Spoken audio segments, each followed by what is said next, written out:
Hello नमस्कार, Radhe Radhe, good evening my dear student. उम्मीद करते हैं कि आप सभी स्वस्थ और मस्त होंगे। मैं हार्दिक यादव आपका आपके यूट्यूब चैनल संस्कृत क्लासेस पर ढेर सारा स्वागत एवं अभिवादन करते हैं। उम्मीद करते हैं कि आपकी पढ़ाई शानदार और लाजवाब चल रही होगी। आज की इस क्लास में बेटा हम यूपी बोर्ड को ध्यान में रख करके जो बायोलॉजी के चैप्टर्स हैं, उन चैप्टर्स के जो महत्वपूर्ण टॉपिक्स हैं, आज हम उन पर बात करेंगे कि अगर हम बायोलॉजी में कौन कौन से चैप्टर्स से क्या क्या पढ़ लें या कौन कौन सा टॉपिक पढ़ लें जो यूपी बोर्ड में एक्स फैक्टर साबित हो, यानी कि वहीं से क्वेश्चन हमको मिले जिस टॉपिक से हम पढ़ करके जाएँ। ठीक है, तुम देखो यहाँ चैप्टर वाइज पहले चैप्टर हो गया, दूसरा चैप्टर हो गया, तीसरा चैप्टर हो गया, चौथा और पाँचवा चैप्टर बेटा बायोलॉजी का कह सकते हैं नहीं, लेकिन वो बायोलॉजी में ही पढ़ाया जाता है, हमारा पर्यावरण, जो बिल्कुल लास्ट में आता है 5 नंबर के, यानी 20 नंबर की बायोलॉजी आपकी प्रॉपर हो गई और 5 नंबर का जो है हमारा पर्यावरण, वो भी बायोलॉजी के अंतर्गत ही आता है। तो मैंने 25 नंबर के, यानी कि टोटल अगर बात की जाए तो टोटल यहाँ पर कितने नंबर की बायोलॉजी आने से रही, 25 नंबर की बायोलॉजी आ रही है। ठीक है, तो 25 नंबर की बायोलॉजी को हम चाहते हैं कि 25 में से 25 करें। तो 25 में से 25 करने के लिए कोई एक कॉन्सेप्ट होना चाहिए कि भाई हम 25 में से 25 करेंगे तो कैसे करेंगे। ठीक है, तो सबसे पहले ये चीज़ हमको आनी चाहिए कि कौन से चैप्टर से कौन से ऐसे टॉपिक हैं कि जो यूपी बोर्ड के लिए मायने रखते हैं, महत्वपूर्ण है, जहाँ से प्रश्न पूछने में पैटर्न जो है उत्सुक रहता है, यानी कि बोर्ड का जो पैटर्न है वो कहाँ से ज़्यादा क्वेश्चन उठाता है। ठीक है, किस चैप्टर के कौन से टॉपिक से ज़्यादा प्रश्न पूछता है, तो वो सारी टॉपिक्स और वो जो चैप्टर्स हमने यहाँ पर लिखे हुए हैं, बस हमको एक एक करके आराम से समझना है। ठीक है, तो सबसे पहले अगर हम बात करते हैं कि हमारा पहला चैप्टर आता है लाइफ प्रोसेस, यानी जैव प्रक्रम। अब जैव प्रक्रम एक ऐसा चैप्टर है जो काफ़ी बड़ा चैप्टर है, अगर उसको बेहतरीन ढंग से पढ़ाया जाए तो कम से कम 1 मंथ लग जाता है, क्योंकि इतना लंबा चैप्टर है। ठीक है, अब इतना लंबा चैप्टर है तो सोचो उसमें कितना ज़्यादा कंटेंट होगा, तो उस कंटेंट को पढ़ना यानी पूरा कंटेंट याद करके यूपी बोर्ड में जाना तो शायद हमारे लिए तो एक बड़ी बात है। अब इसको समझना है कि हमको सिर्फ उतना ही पढ़ना है जितना पेपर में आ रहा है। ठीक है, तो सबसे पहले अगर हम बात करें कि प्रकाश संश्लेषण एक टॉपिक आता है बेटा, प्रकाश संश्लेषण लाइफ प्रोसेस का जो चैप्टर है पहला, वहीं से आता है प्रकाश संश्लेषण। काफ़ी महत्वपूर्ण है, अगर देखा जाए महत्वपूर्ण की दृष्टि से तो ये हम कह सकते हैं कि इंपॉर्टेंट में साबित होगा। प्रकाश संश्लेषण आता ही आता है। अब प्रकाश संश्लेषण में 2 चीज़ें होती है बेटा, एक होती प्रकाशिकीय क्रिया, एक होती है अप्रकाशिकीय क्रिया, यानी कि प्रकाशिकीय क्रिया और अप्रकाशिकीय क्रिया। प्रकाशिकीय क्रिया का अन्य नाम हिल अपक्रिया भी है, अप्रकाशिकीय को हम ब्लैक मैन अपक्रिया या डार्क रिएक्शन के नाम से जानते हैं। अब ये 2 अलग अलग नाम से क्वेश्चन पूछे जाते हैं, मैंने आप सबको बेहतरीन ढंग से पढ़ाया भी है। प्रकाशिकीय क्रिया और अप्रकाशिकीय, ये दोनों तैयार होनी चाहिए। Hill reaction and black man reaction, ये दोनों आपको आनी चाहिए। तो 2 टॉपिक का हम यहाँ से बताया ना, आपको प्रकाश संश्लेषण पढ़ना है, बिल्कुल बेहतरीन ढंग से आना चाहिए। प्रकाश की और अप्रकाश की बिल्कुल आनी चाहिए। इसकी खोज किसने किया था, हिल नामक वैज्ञानिक ने किया था, उसकी खोज किसने किया था, ब्लैक मैन वैज्ञानिक ने किया था। तो ये चीज़ें आपको बेहतरीन ढंग से आनी ही चाहिए। ठीक है, अब दूसरा जो आता है इंपॉर्टेंट में आता है मानव का पाचन तंत्र। भाई ये भी बार बार ही पूछा जाता है, कह सकते हैं इस बिल्कुल धमाकेदार क्वेश्चन है, कई बार पूछा जा चुका है। जितने भी आप सेट्स उठाते हो बायोलॉजी में, वहाँ पर आपको ये मिलता ही मिलता है, मानव का पाचन तंत्र। अब जब मानव पाचन तंत्र आप पढ़ोगे तो वहाँ पर आहार नाल आपको पढ़ाया जाएगा। आहार नाल में आपको मुख गुहा हो गया, ग्रसनी हो गया, दांत हो गए, जीभ हो गए, है ना, छोटी आंत, बड़ी आंत हो गई, ठीक है, अमाशय हो गया, यकृत हो गया, ये सारी चीज़ें आपको वहाँ पर बेहतरीन ढंग से एक ही टॉपिक में आपको कवर करा दिया जाएगा। ठीक है, अब उसके साथ में पाचक ग्रंथियाँ आ जाती हैं, आपकी जो आपकी पाचक ग्रंथियाँ होती हैं वो भी इसी के साथ में आप पढ़ लेते हो। तो ध्यान रखना है कि आपको मानव पाचन तंत्र जो है वो आपका पूरी तरीके से कंप्लीट होना चाहिए, और उसके बाद पाचक ग्रंथियाँ। ठीक, जब आप मानव पाचन तंत्र पढ़ोगे तो पाचक ग्रंथियाँ ऑटोमेटिक वहाँ साथ में ऐड ही हो जाएंगी, आप पढ़ लोगे। ठीक है, अब बात करते हैं मानव हृदय, बेहतरीन टॉपिक है यहाँ पर।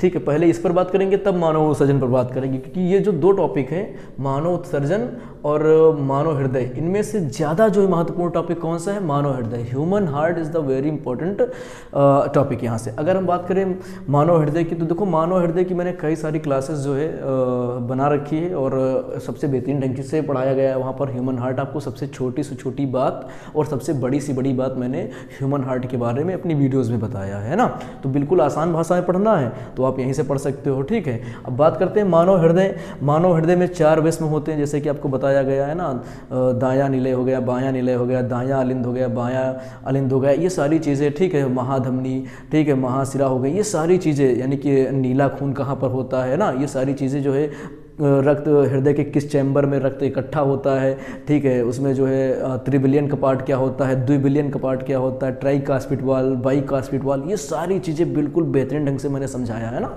तो ह्यूमन हार्ट अगर आप वहाँ से देख ले तो 15 मिनट की वीडियो है, तो आराम से आपका ह्यूमन हार्ट कंप्लीट हो जाएगा, ठीक। अब ये इंपॉर्टेंट भी है, इसको हम इंपॉर्टेंट में डाल रहे हैं, ठीक। जिन पर हम इंपॉर्टेंट पर जो है कि कर रहे हैं वहाँ पर आपको बेहतरीन ढंग से उसको देखना है, ठीक। अगर ह्यूमन एक्सक्रीशन की बात करें, मानव उत्सर्जन तंत्र के बारे में बात करते हैं ना, तो मानव उत्सर्जन तंत्र में एक चीज़ आपको बताई गई होगी कि शरीर से अपशिष्ट पदार्थों का बाहर निकलना ही क्या है, उत्सर्जन कहलाता है। अपशिष्ट पदार्थ जैसे बेटा पसीना हो गया, नाक हो गया, चीपड़ हो गया, ये सारी जो चीज़ें हैं कह सकते हैं, यूरिन हो गया, ये सब क्या बेटा अपशिष्ट पदार्थ हैं, वो शरीर से बाहर निकलते हैं ना। तो अब कुछ स्किन से बाहर निकलते हैं, कुछ अंतःस्रावी ग्रंथियां से बाहर निकलते हैं। तो आपको ये ध्यान में रखना है कि जैसे कि अगर बात की जाए कि मानव उत्सर्जन में मानव वृक्क यानी किडनी, ठीक है, और किडनी का बेटा क्या चित्र भी आपको बनाना होगा यहाँ पर। तो मानव उत्सर्जन में आपको चित्र भी बनाना है, ठीक है, चित्र भी बनाना पड़ेगा मानव उत्सर्जन तंत्र का, ठीक है। तो ये ध्यान में रखना कि जो है किडनी आपको बेहतरीन ढंग से पढ़ के जाना है। मानव वृक्क, मानव उत्सर्जन का सबसे महत्वपूर्ण टॉपिक कौन सा है, मानव वृक्क, और मानव वृक्क का सचित्र वर्णन आएगा। क्वेश्चन कहते हैं कि मानव वृक्क का सचित्र वर्णन कीजिए या मानव उत्सर्जन तंत्र का सचित्र वर्णन कीजिए। क्वेश्चन आए मानव उत्सर्जन तंत्र का सचित्र वर्णन कीजिए, तब भी क्या बनाएंगे हम, मानव वृक्क ही बनाएंगे। अगर क्वेश्चन आता है मानव वृक्क का सचित्र वर्णन कीजिए, तब तो मानव वृक्क बनाएंगे। उसमें बनाना क्या होता है, उसमें किडनी बनाना होता है, ठीक है। अब अगर हम बात करते हैं कि इसी चैप्टर का जो सबसे पहला टॉपिक है पोषण यानी कि न्यूट्रिशन, है ना। तो ये आपको सरसरी नज़र से पढ़ के जाना है, सिर्फ सरसरी नज़र से पढ़ कर जाना है। ज़्यादा मतलब इसको मतलब रटना नहीं बैठ करके, इतना सिंपल है कि शरीर में जो है ऊर्जा की आवश्यकता होती है, उसके लिए हम भोजन करते हैं, यही प्रक्रिया पोषण होती है ना। मैंने आपको बेहतरीन ढंग से पोषण ही पढ़ा रखा है, पोषण के प्रकार, पोषण के अंतर्गत आपको न्यूट्रिशन पोषक तत्व आते हैं। पोषक तत्व के 5 प्रकार के होते हैं, कार्बोहाइड्रेट हो गया, आपका वसा हो गया, विटामिन हो गया ना, खनिज लवण हो गया, ठीक। ये सारी चीज़ें वो आपको मैंने बेहतरीन ढंग से पढ़ा रखी है, तो इसको सरसरी नज़र से पढ़ लेना बस। मैंने इसको ऑप्शन में डाल दिया है कि सरसरी नज़र से पढ़ लेना बस, ठीक। अब हम बात करते हैं दूसरा चैप्टर आपका आता है नियंत्रण एवं समन्वय यानी कंट्रोल एंड कोऑर्डिनेशन की बात करें कि कंट्रोल एंड कोऑर्डिनेशन बेटा ये एक महत्वपूर्ण, पूरा चैप्टर ही कह सकते हैं। यूपी बोर्ड में सबसे ज़्यादा क्वेश्चन जो है अगर बनाए जाते हैं तो इसी चैप्टर से बनाए जाते हैं। ये चैप्टर ही पूरा बेटा वेरी इंपॉर्टेंट में आता है, ये चैप्टर ही पूरा वेरी इंपॉर्टेंट में आता है, ठीक है। इसमें कुछ चैप्टर के कुछ टॉपिक महत्वपूर्ण होते हैं और कुछ ऐसा कभी कभी ऐसा होता है कि कोई चैप्टर ही पूरा महत्वपूर्ण होता है, ठीक है। लेकिन ऐसा नहीं है कि हम पूरा चैप्टर यहाँ पर पढ़ेंगे, इसमें से भी मैंने निकाल लिए हैं, वो चीज़ें निकाल ली हैं जो बहुत ज़्यादा महत्वपूर्ण है। अगर बात की जाए कि पहला इस जो है आपका पॉइंट ध्यान में आना चाहिए कि मैंने क्या बताया, तंत्रिका तंत्र, नर्वस सेल बताई है। क्या शानदार जो है टॉपिक है ये तंत्रिका तंत्र। अब तंत्रिका तंत्र में आपको तंत्रिका कोशिका की संरचना बनाना पड़ेगा, ठीक है। अब संरचना के अंतर्गत आपको उसके भाग बनाने पड़ेंगे, उसका कार्य बताना पड़ेगा। अच्छा एक क्वेश्चन है बच्चों, तंत्रिका तंत्र में क्या कोशिका विभाजन होता है, क्या कोशिका विभाजन होता है? अगर नहीं होता है तो क्यों नहीं होता है, ठीक। इसका जवाब आपको कमेंट सेक्शन में बिल्कुल देना है। और तंत्रिका कोशिका की भी मैंने एक प्रॉपर वीडियो बनाई है, ठीक है। तंत्रिका कोशिका की इतनी शानदार वीडियो मैंने चैनल पर बनाई है कि आप उसको देख सकते हैं, ठीक है। वहाँ पर आप जाओगे बिल्कुल एक अलग एकलौती वीडियो तंत्रिका कोशिका की बनी हुई है, उसको आप पूरा देख लो, वहाँ से आपकी तंत्रिका कोशिका आराम से क्लियर हो जाएगी, है ना। अगर बात करते हैं तो यहाँ पर आता है 3 नंबर में क्वेश्चन बनता है, 3 नंबर में बनेगा या फिर 5 नंबर में बनेगा। अगर 3 नंबर में बनेगा, ठीक है, तो छोटा क्वेश्चन होगा, और 5 नंबर में बनेगा तो बड़ा क्वेश्चन होगा। क्वेश्चन होगा तंत्रिका तंत्र से आप क्या समझते हैं, ठीक है। तंत्रिका कोशिका का सचित्र वर्णन कीजिए, ठीक है। तंत्रिका कोशिका के कार्य बताइए या तंत्रिका कोशिका का जो विस्तार से वर्णन कीजिए। तो वहाँ से इतने जो क्वेश्चन बन के आए, इनका सोल्यूशन एक ही है। सबसे पहले हम लिखेंगे तंत्रिका कोशिका क्या होती है, ठीक है। एक विशेष प्रकार की कोशिका होती है जो शरीर में सूचनाओं को एक स्थान से दूसरे स्थान पर ले करके जाती है, ठीक है। ये जो मस्तिष्क का सबसे ज़्यादा भाग बनाती है। अब अगर वहाँ पर हम बात करेंगे इसकी संरचना की, तो आपको संरचना इसकी बना देना तंत्रिका कोशिका की, ठीक है। उसके भाग बता देने, इसके 3 भाग होते हैं ना, आपको जैसे बताया गया है कि एक्सान हो गया, आपकी वृक्षकाय हो गई, डेंड्राइन्स हो गए, है ना। ये सारी चीज़ें मैंने आपको बेहतरीन ढंग से बताई है, तो वहाँ पर आपको इसको क्लियर कर देना है। उसके बाद जो है अगला क्वेश्चन आता है बेटा आपका मानव मस्तिष्क, वेरी इंपॉर्टेंट है बेटा। ये आएगा तो सीधे 5 नंबर से नीचे बात ही नहीं करता है, ये आता है तो 5 नंबर से नीचे नहीं बात करता है। और सबसे आसान भाषा में मैंने ह्यूमन ब्रेन आपको पढ़ाया है, सबसे बेहतरीन ढंग से और सबसे बेहतरीन तरीके से मैंने ह्यूमन ब्रेन पढ़ाया है, ठीक है। अब ह्यूमन ब्रेन में अगर बात की जाए मानव मस्तिष्क, तो मैंने क्या कहा था, मानव मस्तिष्क सबसे अच्छी क्लास आपको भी यहीं पर मिलेगी। ठीक है, जैसे अगर बात करते हैं कि ह्यूमन ब्रेन जो है तंत्रिका कोशिकाओं से मिलकर बना होता है। ठीक है, लगभग 10 बिलियन तंत्रिका कोशिकाएं मिलकर के ह्यूमन ब्रेन बनाती है। ह्यूमन ब्रेन सबसे कोमल अंग है क्योंकि इसमें जो तंत्रिका कोशिका पाई जाती हैं, तंत्रिका कोशिका पाए जाने के कारण इसमें सेल डिवीज़न नहीं होता है। अब सेल डिवीज़न नहीं होता है तो सबसे महत्वपूर्ण अंग बन जाता है। 8 हड्डियों का समूह आपस में मिलता है तो कपाल गुहा का निर्माण करता है, जिसे हम न्यूरोक्रेनियम कहते हैं। ठीक है, मस्तिष्क जो आपका होता है वो कपाल गुहा के अंदर सुरक्षित होता है। इसके अंदर एक झिल्ली बीच में होती है जिसे मेनिंजिस झिल्ली कहते हैं ना। झिल्ली 3 झिल्लियों का समूह होता है। मेनिंजिस आपका ड्यूरामीटर होती है, रैकोनाइड और पियामीटर। ठीक है, ये जो मैंने चीज़ें आपको बेहतरीन ढंग से पढ़ा रखा है ना। मानव मस्तिष्क के 3 भाग होते हैं। आपका अग्र भाग होता है जिसे प्रमस्तिष्क यानी सेरिब्रम भी बोलते हैं, दूसरा मध्य मस्तिष्क होता है, तीसरा पश्चिम मस्तिष्क होता है। जो आपका अग्र मस्तिष्क होता है वो कह सकते हैं ह्यूमन ब्रेन का सबसे महत्वपूर्ण पार्ट होता है। उसको मेमोरी कार्ड ऑफ माइंड भी बोलते हैं। सारी जो है आपकी स्मृति वहाँ पर सेव होती है। अग्र मस्तिष्क के 2 भाग होते हैं, एक थैलेमस होता है, एक हाइपोथैलेमस होता है। थैलेमस आपको बाहर के वातावरण के बारे में बताता है, हाइपोथैलेमस आपको अंदर के वातावरण के बारे में बताता है ना।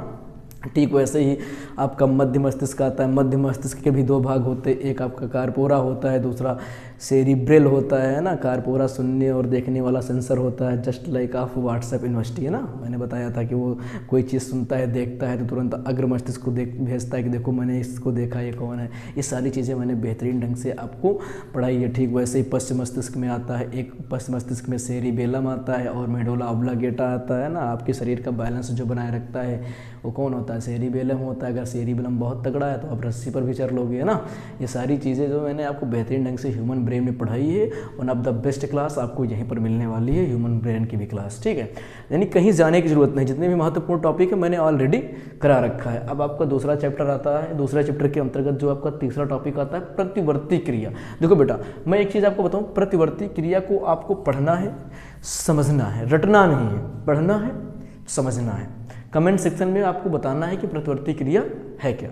ठीक है, अगर हम बात करें कि अब इसके बाद टॉपिक आता है इसी चैप्टर का एक और टॉपिक, जहाँ से अगर हम बात करें कि भैया आपके बहुविकल्पी जो होते हैं, ठीक, ऑब्जेक्टिव क्वेश्चंस बनने से, 2 ऑब्जेक्टिव क्वेश्चन बनने से हैं तो वो यहीं से बनेंगे। देखो कुछ टॉपिक ऐसे होते हैं बेटा जो क्वेश्चन वाले होते हैं, प्रश्न वाले होते हैं। अब जैसे ह्यूमन ब्रेन है, ठीक है, इसमें प्रश्न भी बनेगा और आपके ऑब्जेक्टिव भी बनेंगे। लेकिन कुछ टॉपिक ऐसे होते हैं जहाँ से प्रश्न बने या ना बने लेकिन ऑब्जेक्टिव जरूर बनेंगे, बिल्कुल ऑब्जेक्टिव बनेंगे। अब ऑब्जेक्टिव के लिए हमेशा तैयार रहता है आपका हार्मोन्स।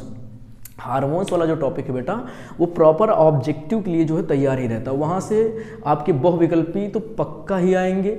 ठीक है, भाषा आए या ना आए, लेकिन ऐसा नहीं, भाषा भी आते हैं, बहुविकल्पी भी आते हैं, यानी कि बहुत दोनों आते हैं। क्योंकि अगर इसीलिए ये हार्मोन्स जो टॉपिक है ये वेरी इंपॉर्टेंट में आता है, वेरी मोस्ट इंपॉर्टेंट में आता है। रीजन क्या है, क्योंकि भैया इसमें से जो है एक तो बहुविकल्पी आएंगे। अब तो 20 नंबर का ओमार हो गया तो वहाँ पर ज़्यादा प्रोबेबिलिटी बढ़ जाती है ना।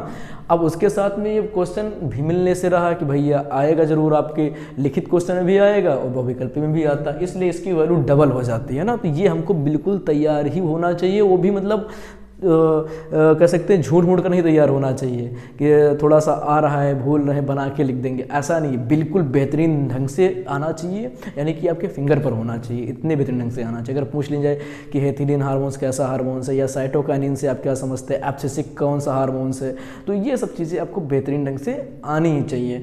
ठीक है, यानी अंतःस्रावी ग्रंथि की अगर बात की जाएगी तो जंतु हार्मोन्स की ही बात की जा रही है। ठीक है, अंतःस्रावी ग्रंथि से स्रावित होने वाले हार्मोन्स पूछ ले या फिर जंतु हार्मोन्स पूछ ले तो आपको घबराना नहीं, दोनों सेम ही है, आपको बेहतरीन ढंग से जवाब देना है।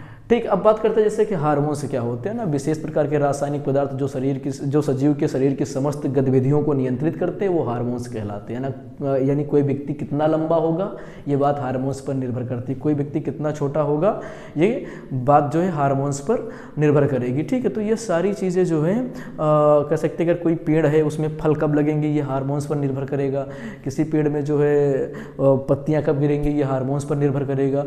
तो अगर कोई भी चीज़ है तो वो हार्मोन्स के ऊपर ही निर्भर करती है ना।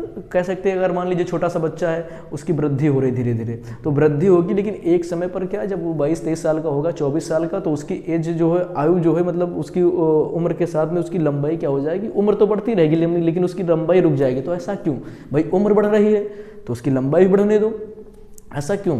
तो कहोगे देखो भाई कि उसके अंदर कुछ विशेष प्रकार के रासायनिक पदार्थ हैं जो क्या कर रहे हैं, उसके अंदर वृद्धि को नियंत्रित कर रहे हैं। अब कुछ छोटे बच्चे होते हैं, उनके अंदर वृद्धि रोधक जो वृद्धि को विकास करते हैं, तो ऐसे रासायनिक पदार्थ को हम सीधे सीधे हार्मोन्स बोल सकते हैं जो शरीर की समस्त गतिविधियों को क्या करते हैं, नियंत्रित करते हैं। ठीक यही फॉर्मेट कहाँ लागू होता है, आपके जो है प्लांट्स पर, यानी पादप पर। पादप के अंदर भी कोई विशेष प्रकार के रासायनिक पदार्थ पाए जाते हैं जो उनकी समस्त गतिविधियों को नियंत्रित करते हैं, जैसे कि फल का लगना, फल का पकना, पत्तियों का गिरना, पेड़ का विकसित होना, आना, फूल का आना, ये सब किस पर निर्भर करता है, हार्मोन्स पर निर्भर करता है। तो कह सकते हैं ना कि भाई जो है किसी सजीव की समस्त गतिविधियों को नियंत्रित करने वाले विशेष प्रकार के रासायनिक पदार्थ को हम हार्मोन्स बोलते हैं ना।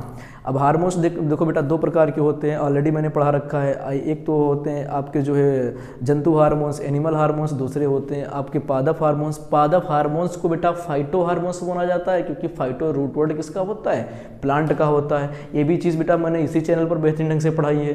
तो अगर एक चीज़ मैं आपको बताऊँ, ऐसी कोई भी चीज़ जो कह सकते हैं आपके एग्ज़ाम के लिए महत्वपूर्ण है, वो सारी चीज़ें मैंने ऑलरेडी आपको पढ़ा रखा है। एक एक वीडियो मैंने प्रॉपर अलग बनाई हुई है, ठीक है। तो अगर जितने टॉपिक मैं आपको यहाँ पर बता रहा हूँ, उस टॉपिक में से कोई भी टॉपिक ऐसा है जो आपको मुश्किल लग रहा है, समझ में नहीं आ रहा, तो सीधे आइए संस्कृत क्लासेस को ओपन कीजिए और वहाँ पर आप डालिए वीडियोस का नाम डालिए, जो टॉपिक है आपका टॉपिक का नाम डालिए, सीधे उसके लेक्चर आपके सामने आ जाएंगे, आप उसको पढ़ लो और अच्छे नंबर ले आओ, ठीक है।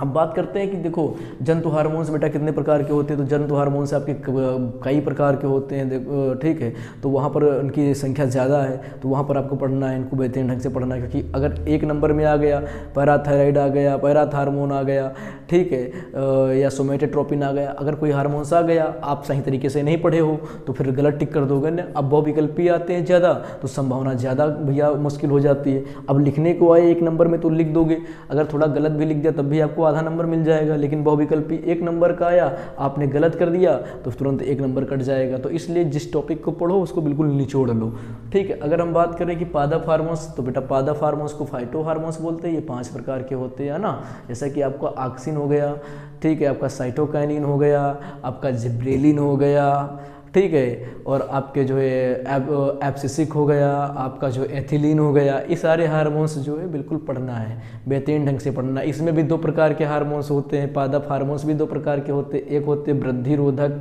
ठीक है, जो है जिनकी वजह से वृद्धि होती है। एक होती है वृद्धि नियंत्रक, जो क्या करते हैं वृद्धि को रोकते हैं। एक होते हैं वृद्धि वाले ग्रोथ हार्मोन्स होते हैं ना, जो जिनकी वजह से पौधों में विकास होती है। और एक ऐसे होते हैं जो विकास को रोकते हैं ना। तो एक वृद्धि वाले होते हैं, एक वृद्धि रोधक कह सकते हैं, नहीं वृद्धि नियंत्रक कह सकते हैं।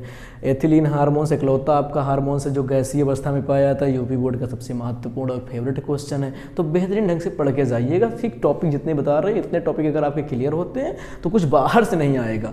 अगर आप बात करें कि जो है ये 4 टॉपिक हैं इस चैप्टर से दूसरे से, इसको बिल्कुल क्लियर करना है। अब बात करते हैं जीव जनन कैसे कहते हैं। आपका तीसरा चैप्टर है, अच्छा चैप्टर है। इसमें के 2 टॉपिक हैं जो कंपलसरी मिलेंगे, अगर आपकी किस्मत रही तो आपके एग्जाम में भी आ रहे हैं, ठीक। अगर बात की जीव जनन कैसे करते हैं, हाउ डू ऑर्गेनिजम्स रिप्रोड्यूस, यानी कि जीव जनन कैसे करते हैं, इसका एक जो है सबसे पहला कि जनन की आवश्यकता क्यों होती है। कभी कभी पूछते हैं जनन से आप क्या समझते हैं, हमें जनन की आवश्यकता क्या होती है, ठीक। जनन की प्रॉपर डिफिनेशन मैंने आपको पढ़ाई है कि अपने ही समान संतान उत्पन्न करने की प्रक्रिया को हम जनन कहते हैं।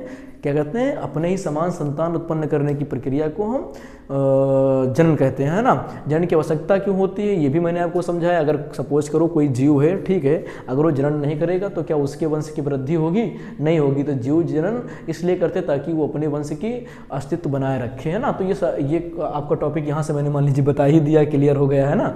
अब बात करते हैं कि जनन कितने प्रकार का होता है, तो बेटा ये भी बताया गया जनन 2 प्रकार का होता है। एक लैंगिक जनन होता है, अलैंगिक जनन होता है ना। लैंगिक जनन के भी अपने प्रकार होते हैं, ठीक। अलैंगिक जनन 5 प्रकार का होता है, मैंने बताया गया होगा आपको। अलैंगिक जनन में आपका आता विखंडन आता है, मुकुलन आता है, ठीक है, आपका जो है कायिक प्रवर्धन आता है। ये सब किसके बेटा प्रकार है, ये सब आपके अलैंगिक जनन के प्रकार हैं। अलैंगिक जनन में जो है आपका कायिक प्रवर्धन, ब्रायोफिल्म जो होता है वो बहुत पूछा जाता है कि ब्रायोफिल्म में किस प्रकार का जो है प्रवर्धन होता है ना। तो आपको थोड़ा सा ध्यान रखना, ये लैंगिक जनन अलैंगिक जनन के प्रकार आपको पढ़ने हैं अच्छे से, ठीक। जनन की आवश्यकता क्यों होती है सरसरी नज़र से पढ़ लेना है, ठीक। अब जो पढ़ना है बिल्कुल डीप में, मोस्ट इंपोर्टेंट में एक और टॉपिक आता है आपका, फिर से इसके सामने है, आप लगाते हैं IMP, है ना। Important question. अब इसमें इंपॉर्टेंट क्वेश्चन कौन सा है बेटा? इंपॉर्टेंट क्वेश्चन ये आता है कि पौधों में लैंगिक जनन यानी asexual reproduction in a flowering plant. ठीक है, अब फ्लावरिंग प्लांट यानी पुष्पी पादपों में लैंगिक जनन, ये थोड़ा सा दमदार क्वेश्चन बनता है। क्यों बनता है सब समझो इसमें। पुष्पी पादपों में लैंगिक जनन में पुष्प की संरचना बनाना है। ठीक है, अब पुष्प की संरचना की मैंने कहा कि जहाँ से पुष्प को पकड़कर तोड़ते हैं वो पुष्पवृंत हो गया, उसके ऊपर जाएंगे तो फूली हुई संरचना मिलेगी जिसे पुष्पासन कहते हैं। पुष्पासन के ऊपर पुष्प बैठा होता है। अब कोई चीज़ जिस पर बैठा होगा वो क्या कहलाएगा? आसन कहलाएगा ना। हम लोग जिस पर बैठते हैं उसको कहते हैं भाई आसन है, कहते नहीं पंडित जी को आसन दीजिए आए हुए हैं। तो आसन का मतलब क्या होता है भाई? जिस पर कोई बैठता है। तो पुष्प जिस पर बैठा है वो क्या हो गया? पुष्पासन हो गया। ठीक है, उसके ऊपर पुष्पासन के ऊपर एक फूली हुई संरचना होती है जिसे हम अंडाशय कहते हैं। अंडाशय का बीच वाला भाग वर्तिका कहलाता है, उसका अगला भाग वर्तिकाग्र कहलाता है। दलपुंज होते हैं, बाह्य दलपुंज होते हैं। बाह्य का मतलब बाहर, दल का मतलब पुंज पत्तियों का, दल का मतलब बेटा आपका जो होता है पत्ती, और पुंज का मतलब समूह होता है। तो बाहर वाली पत्तियों का समूह दलपुंज मतलब अंदर वाली पत्तियों का समूह। दलपुंज रंगीन क्यों होते हैं? ठीक है, और जो है बाह्य दलपुंज हरे क्यों होते हैं? इन सारी चीज़ों को अगर पढ़ना है बेहतरीन ढंग से आपको तो भी उसका भी लेक्चर यहीं पर मिलेगा। ठीक है, अगर ये टॉपिक थोड़ा सा इंपॉर्टेंट बन जाता है क्योंकि ये आएगा तो 5 नंबर में आएगा। और एक क्वेश्चन बेटा मैंने कराया है इसी चैनल पर और इसी वीडियोस पर, मतलब जो है जल्दी कराया था कि निषेचन से आप क्या समझते हो और निषेचन के उपरांत पुष्प में होने वाले परिवर्तनों से आप क्या समझते हो। ठीक है, जो निषेचन होगा उसके बाद पुष्प के अंदर क्या क्या चेंजेस आएंगे, इससे आप क्या समझते हो। ये क्वेश्चन दमदार है। ठीक है, करके जाइएगा। ठीक है, अब बात करते हैं जो अगला आता है परागण। ठीक है, परागण भी पढ़ना है कि परागण होता क्या है बेटा ना। किसी पुष्प के परागकोश से परागकण निकलकर उसी किसी पुष्प की वर्तिकाग्र पर पहुंचते हैं। इस प्रक्रिया को हम परागण कहते हैं। परागण 2 प्रकार का होता है, एक स्वपरागण होता है, एक परपरागण होता है। स्वपरागण क्या होता है इसको भी समझ लेना है कि किसी पुष्प की एक ही जात की किसी पुष्प के परागकोश से परागकण निकलकर उसी पुष्प की वर्तिकाग्र पर चला जाए तो ये क्या है बेटा? स्वपरागण हो जाएगा। स्व का मतलब अपने आप में करे ले रहा, उसी का परागकण है, उसी की वर्तिकाग्र है, वो आपस में परागण करे ले रहे हैं तो स्वपरागण हो जाएगा। अब मान लीजिए किसी पुष्प के परागकोश से परागकण निकलकर 2-4 किलोमीटर दूर जाके किसी पुष्प की वर्तिकाग्र पर बैठ जाए तो इस प्रकार का परागण क्या होगा? परपरागण होगा। परपरागण कीटों द्वारा होता है। बाह्य कारकों की आवश्यकता होती है ना, ये पढ़ के जाना है, मोस्ट इंपॉर्टेंट में ये भी आता है। अब बात करेंगे जीव जनन कैसे करते हैं। इसमें से अगला जो टॉपिक आता है आपका नर व मादा जननतंत्र, ये इंपॉर्टेंट है। ठीक, नर व मादा जननतंत्र आपको बनाना आना चाहिए और क्या है, और उसके बारे में जो है कार्य उसके पता होने चाहिए और भाग उसके कौन कौन से भाग होते हैं। ठीक है, डायग्राम बनाना बेहतरीन ढंग से आना चाहिए और उसके जो है भाग आपको बेहतरीन ढंग से आने चाहिए ना। ठीक है, उसके बाद हम बात करेंगे परिवार नियोजन पर। ठीक है, परिवार नियोजन एक कह सकते हैं कि मान लीजिए नपातुला क्वेश्चन है, आता जाता रहता है, सबको पता है बेहतरीन ढंग से। ठीक, आप SST में भी इसको लिखते हो, हिंदी में निबंध के रूप में भी लिखते हो परिवार नियोजन, और SST में भी आप लिखते हो। और उसके बाद उसका नाम लो क्या बोलते हैं कि आपके साइंस में भी आ जाता है। तो इसको भी सारी नज़र से पढ़ना, ज़्यादा मतलब टेंशन नहीं लेना है परिवार नियोजन के बारे में। ठीक है, वो आपकी चिंता नहीं है। ठीक है, बस आपको समझना है कि होता है क्या है एक्चुअल, बस। ठीक है, परिवार नियोजन की यहाँ 2 विधियाँ हैं जो उनको थोड़ा सा पढ़ना है, एक स्थायी विधि और एक अस्थायी विधि। ठीक है, ये चीज़ को पढ़ लेना, मैंने यहाँ पर लिखा नहीं है। ठीक, बाकी पढ़ लेना है। दूसरा बेटा आपके कह सकते हैं जो है AIDS यानी कि एक्वायर्ड इम्यूनो डिफिशियंसी सिंड्रोम पढ़ना है, एड्स के बारे में। ठीक है, HIV ह्यूमन इम्यूनो वायरस के बारे में पढ़ना है। ये दोनों इंपॉर्टेंट है, ये यौन संचालित रोग हैं। ठीक है, इन दोनों चीज़ों को आपको बेहतरीन ढंग से पढ़ना है। HIV क्या होता है और एड्स क्या होता है। ठीक, इसका पूरा नाम क्या होता है? एक्वायर्ड इम्यूनो डिफिशियंसी सिंड्रोम होता है और इसका पूरा नाम ह्यूमन इम्यूनो वायरस होता है। अब ये बेहतरीन ढंग से आपके कंप्लीट हो जाने चाहिए, ये 2 तो होने चाहिए, एड्स और HIV।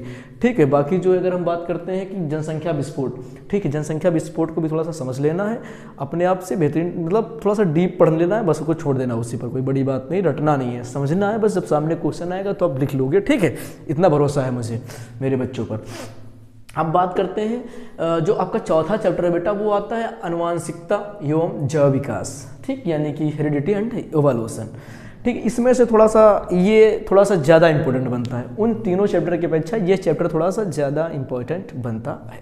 अगर हम बात करें कि सर इतना इंपॉर्टेंट क्यों है, तो पहली बात सर इसमें एक सर हैं जिनका नाम है सर ग्रेगर जॉन मेंडल, उनकी वजह से थोड़ा ज़्यादा इंपॉर्टेंट बनता है। उनका जीवन परिचय आपको बाकायदा आना चाहिए क्योंकि वो 1 नंबर में पूछ लेंगे कि इनका जन्म जो है इस सन में हुआ था, ऑप्शन दे देंगे 4-5 ठिया, तो आपको सही मार देना है। अब आप कमेंट सेक्शन में बताओगे कि जो है सर ग्रेगर जॉन मेंडल का जीवन जन्म कब हुआ था, किस सन में हुआ था, कहाँ हुआ था, ठीक, और इनकी कितनी बहनें थी। मैंने यहाँ तक कि आप लोगों को पढ़ाया है, मतलब जो किताब में नहीं उससे ज़्यादा भी मैंने आपको पढ़ाया। मेंडल सर का जीवन परिचय मैंने बताया कहाँ से पढ़े हुए हैं, और इनके बचपन का नाम क्या था, और इनकी कितनी बहनें थी, ठीक है, सारी चीज़ें मैंने आपको पढ़ाई है। और ये जो है कमेंट सेक्शन में मुझे मिलना चाहिए, नहीं बहुत मारेंगे आप लोगों को। अगला क्वेश्चन है आपका कि जो है मेंडल के नियम, ठीक है, मेंडल के नियम आपको बताना है कि मेंडल सर के 3 नियम दिया था, ठीक। एक्चुअल में मेंडल सर के नियम तो 2 ही थे। कौन कौन से थे? एक संकर क्रॉस था, एक द्विसंकर क्रॉस था, एक मोनो हाइब्रिड क्रॉस था, एक डाई हाइब्रिड क्रॉस था। अब जो मोनो हाइब्रिड क्रॉस था बेटा, उसमें 2 नियम दिए थे। कौन सा? प्रभाविता का, ठीक है, लॉ ऑफ डोमिनेंस दिया था, लॉ ऑफ सेग्रीगेशन दिया था, यानी कि पृथक्करण का नियम दिया था। अब मोनो हाइब्रिड क्रॉस में 2 हो गए हैं, डाई हाइब्रिड क्रॉस में उन्होंने दिया था, कौन सा दिया था आपका, जो है उसका नाम ले लो, क्या है ये, स्वतंत्र अभ्यूहन का नियम दिया था, है ना। तो ये चीज़ आपको ध्यान में रखना। ये तीनों नियम बेटा मोस्ट इंपॉर्टेंट में है, यानी कह सकते हैं कि मोस्ट इंपॉर्टेंट, बिल्कुल आपको आने ही आने चाहिए, ठीक। यानी तीनों नियम बाकायदा आने चाहिए, क्लास 10th के भी बच्चों को, क्लास 12th के भी बच्चों को, दोनों लोगों को ये नियम बाकायदा आने चाहिए। अब हम बात करते हैं गुणसूत्र। गुणसूत्र क्या है बेटा? कार्य, ठीक है, गुणसूत्र और इसके कार्य समझना है। गुणसूत्र है क्या, इसकी परिभाषा प्रॉपर आना चाहिए, इसकी खोज किसने किया था ये पता होना चाहिए, और इसके कार्य क्या होते हैं। लिंग निर्धारण बेटा, सेक्स डिटर्मिनेशन, ये बिल्कुल आना चाहिए आपको। मनुष्यों में लिंग निर्धारण कैसे होता है, ठीक है। अगर लिंग निर्धारण आपको आता है तो कौन सी प्रक्रिया से जो है बच्ची होगी और कौन सी प्रक्रिया से बच्चे होंगे, ठीक है। बच्ची और बच्चे होने की जो है कितने % जो है संभावना होती है ना, ये सारी चीज़ें आपको बाकायदा आनी चाहिए। अब आपका आता है बेटा 5वां चैप्टर, जो बायोलॉजी का तो है नहीं फिलहाल, ठीक है, लेकिन ये बायोलॉजी में ही पढ़ाया जाता है क्लास, क्योंकि इसमें जो टर्म है वो सारे बायोलॉजी के हैं, इसको रखा गया है बिल्कुल पीछे, ठीक है। तो इसको बायोलॉजी में ही हम ऐड कर देते हैं, क्योंकि हम किसी पर छोड़ते नहीं, हम नहीं छोड़ते कि फिजिक्स वाले सर पढ़ाएं, केमिस्ट्री वाले सर पढ़ाएं, हमारा है हम ही पढ़ा देते हैं इसको, ठीक है। तो अब बात करते हैं कि जो पर्यावरण है, ठीक है, हमारा पर्यावरण है। अब इसकी अगर बात की जाए तो इसमें ये 5 नंबर के 2 चैप्टर इसके अंतर्गत आते हैं, ठीक है। उसमें से इंपॉर्टेंट चीज़ें मैंने लिख दी। सबसे इंपॉर्टेंट बनती है ओजोन परत, 3 नंबर में बेटा, ओजोन परत। ओजोन परत और ओजोन दिवस। ओजोन दिवस कब मनाया जाता है कमेंट सेक्शन में बताओ, ठीक है। बाकी ओजोन परत के बारे में आपको मैंने बेहतरीन ढंग से O3 मैंने आपको पढ़ा रखा है गजब तरीके से। क्लोरोफ्लोरोकार्बन की वजह से क्या हो रहा है, ओजोन लेयर में जो है क्षरण हो रहा है ओजोन लेयर का, और क्षरण होने की वजह से क्या आ रहे हैं, सीधे अल्ट्रावायलेट रेज नीचे आ रहे हैं, जिससे स्किन कैंसर होने की संभावना दिन पर दिन बढ़ती जा रही है, सूक्ष्म जीव नष्ट हुए जा रहे हैं। ये चीज़ आपको मैंने बताया है, बिल्कुल मैंने इसकी भी वीडियो बना रखी है। ऐसी कोई चीज़ छूटी ही नहीं है जो यूपी बोर्ड में आए और हमने पढ़ाया ना हो, ठीक। अब हम बात करते हैं खाद्य श्रृंखला और खाद्य जाल। जब भोजन के लिए क्या होते हैं, एक जीव दूसरे जीव पर निर्भर होते हैं, तो इसके लिए एक श्रृंखला बनती चली जाती है, एक चैन बनती चली जाती है, इसे हम खाद्य श्रृंखला कहते हैं। जब भोजन के लिए जीवों की जो बहुत सारी खाद्य श्रृंखलाएं आपस में मिल जाती हैं, तो बेटा एक जाल का निर्माण करते हैं, जिसे हम खाद्य जाल कहते हैं ना। अब हम बात करते हैं पारितंत्र। पारितंत्र मैंने आपको पढ़ाया हुआ है कि जहाँ सजीव और निर्जीव का, सजीव और निर्जीव जहाँ पर संबंध दिखाते हैं, जिस क्षेत्र में सजीव और निर्जीव मिल रहे हैं वही क्षेत्र क्या है, पारितंत्र है। देखो हम यहाँ पर बोर्ड के साथ में खड़े हुए हैं, बोर्ड निर्जीव है, हम सजीव हैं, इस कमरे में मिल रहे हैं, ये कमरा क्या बन गया, पारितंत्र बन गया। पारितंत्र कुछ और नहीं, सजीव और निर्जीव जिस क्षेत्र पर मिलते हैं, जिस जगह पर मिलते हैं, वही जगह क्या है, पारितंत्र। जैसे जंगल देख लो, जंगल में मिट्टी भी मिल रही, जल भी मिल रही, जो कि निर्जीव है, प्रकाश मिल रहा जो कि निर्जीव, वहाँ पेड़ पौधे और जानवर क्या है, सजीव, दोनों एक स्थान पर मिल रहे हैं, इसलिए जंगल क्या है, पारितंत्र है, ठीक है। जल जीवशाला क्या है बेटा, जल जीवशाला यानी एक्वेरियम आपकी क्या है, एक्वेरियम जो है आपकी वो कैसी है बेटा, कह सकते हैं कृत्रिम जो है, कृत्रिम पारितंत्र है आपका ना। तो ये सारी चीज़ें बेहतरीन ढंग से आपको ध्यान देनी है। अब एक बार मेरी बात ध्यान से सुन लो बेटा, कि जो है जो 4 टॉपिक मैंने यहाँ पर लिख दिए हैं, ये टॉपिक आपको प्रॉपरली आने ही चाहिए, किसी भी कीमत में आपको पता होना चाहिए कि पेपर में आ क्या रहा। अब कोई बच्चा अगर कह दे कि सर देखो मेरे नंबर बायोलॉजी में छूट गया है, मुझसे कुछ क्वेश्चन छूट गए, मेरे कुछ टॉपिक छूट गए, तो जहां मिलेगा वहीं मारेंगे। रीज़न क्या है भाई साहब, मैंने अब इतने टॉपिक यहाँ पर लिख दिया, बेहतरीन ढंग से समझा दिया है, ठीक है। अब अगर कोई आए कहे कि सर मेरा छूट गया है, तो फिर भाई उसको तो तोड़ना पड़ेगा, क्योंकि सारी चीज़ें मैंने आपको बेहतरीन ढंग से बता दी है ऑलरेडी। अब एक चीज़ करते हैं, जैसे कहा कि ह्यूमन ब्रेन हो गया, ह्यूमन हार्ट हो गया, नर्वस सेल हो गए, ये 3 टॉपिक बहुत बेहतरीन ढंग से जो है आने ही चाहिए। जंतु हार्मोन्स हो गया, पादप हार्मोन्स हो गए, ठीक है, आपकी sir Gregor John Mendel sir के नियम। कुछ टॉपिक ऐसे हैं जो मैं बोलता जाऊँ, ध्यान से सुनता जाना, ठीक है। क्या क्या मैंने बताया कि मानव पाचन तंत्र आना चाहिए, प्रकाश संश्लेषण आना चाहिए, ठीक है, ह्यूमन हार्ट आना चाहिए, ह्यूमन एक्सक्रीशन आना चाहिए, ठीक है, मानव मस्तिष्क की संरचना आना चाहिए, ठीक, कार्य और भाग आने चाहिए उसके, जंतु हार्मोन्स, पादप हार्मोन्स आने चाहिए आपको, ठीक है, परागण आना चाहिए, पुष्प की संरचना आना चाहिए, ठीक है। उसके बाद भी जो है आपको आना चाहिए बेटा जो है नर व मादा जनन तंत्र बनाना आना चाहिए, ठीक, इसके कार्य और भाग आपको समझ में आने चाहिए, ठीक, मेंडल सर के नियम आने चाहिए, इतना तो बिल्कुल आपको आना ही चाहिए, ठीक हो। और ये सारी चीज़ें जो है आपको आई टैब पर मिल जाएंगी, वहाँ पर उसकी लिंक आएगी, वहाँ से आप इसको खोलकर आराम से पढ़ सकते हो, ठीक, सारी चीज़ें आपको वहाँ पर अवेलेबल हो जाएंगी। अब एक चीज़ ध्यान में रखना है कि इसका स्क्रीनशॉट ले लो एक बार, ठीक है, बेहतरीन ढंग से जो है मैं हटता हूँ, आप स्क्रीनशॉट ले लीजिए। तो स्क्रीनशॉट हो गया है, ठीक है। ईमानदारी से पढ़ते रहिए, क्वेश्चन एक भी छूटना नहीं चाहिए, क्योंकि बायोलॉजी आपको मैंने पढ़ाई है, यानी कि आपने संस से बायोलॉजी पढ़ा है, और मैंने बेटा एक चीज़ है कि मैंने ईमानदारी से पढ़ाया है, कोई चीज़ मैंने आपके लिए छोड़ी नहीं है। मतलब ऐसा होता ना रेयर केस में कि चलो छोड़ देते हैं, ये नहीं आएगा, ऐसी कोई बात नहीं, सहृदय मैंने आपको ईमानदारी से पढ़ाया है। और ये वीडियो बेटा जो है सभी पढ़ने वाले बच्चों तक आप पहुँचाइए, क्योंकि कोई बच्चा छोटे नहीं, मान लीजिए कोई नहीं पढ़ा है, ठीक है, तो वो इसने टॉपिक अगर देख लेगा, वो इतने टॉपिक कंप्लीट कर लेगा, तो उसका लॉस नहीं होगा, बेहतरीन ढंग से नंबर आएंगे। अच्छी तरीके से आप पढ़ते रहिए, नोट्स बनाते रहिएगा। मिलते हैं बेटा एक नई वीडियो में फिर से, आप सभी का धन्यवाद।